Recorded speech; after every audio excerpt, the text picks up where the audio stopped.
আপনারা জানেন যে বিভিন্ন সোশ্যাল মিডিয়ার মাধ্যমে অধিদপ্তরের কাছে কাপ্তান বাজার এবং কারণ বাজারের রাত্রে যে ব্রয়লার মুরগি বিক্রি হয় সেখানে কিছু কিছু মুরগি মরে যায়। সেই মরা মুরগিগুলো প্রসেস করে বিভিন্ন রেস্টুরেন্টে বিক্রি করা হয় এমন অভিযোগ ছিল, কিন্তু মহাপরিচালক মহোদয় আমাদেরকে নির্দেশনা দিয়েছেন যে এগুলো খুঁজে বের করার জন্য, কিন্তু আমরা আসলে সেটি পারি নাই। কিন্তু আজকে এটি আমরা সরজমিনে নিয়ে তদন্ত করে দেখলাম যে সত্যি এই কাজগুলো অনৈতিক চর্চাগুলো হয়ে আসছে দীর্ঘদিন যাবৎ।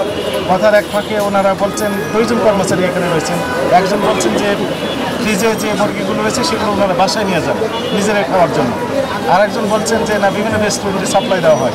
আমরা কথার ফাঁকে বললাম যে কোন ধরনের মুরগি আপনারা প্রসেস করে রেখেছেন, কিন্তু অপেক্ষাকৃত দুর্বল মুরগিগুলো।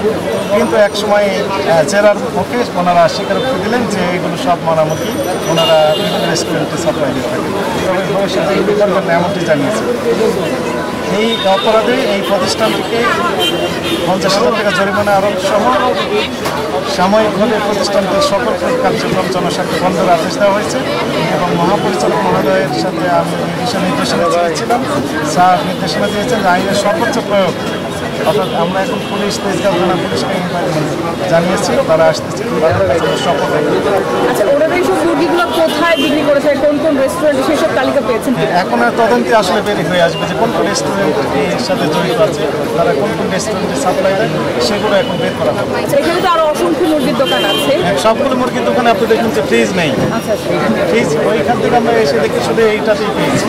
আমরা এই অনৈতিক চর্চা সবাই করছে এটি না, কতিপয় ব্যবসায়ী করছে, দু একজন করছে, তাদের জন্য সকল ব্যবসায়ীর যে দুর্নাম এটিও তো স্বাভাবিকভাবে মেনে নেওয়া যায় না। Thank you.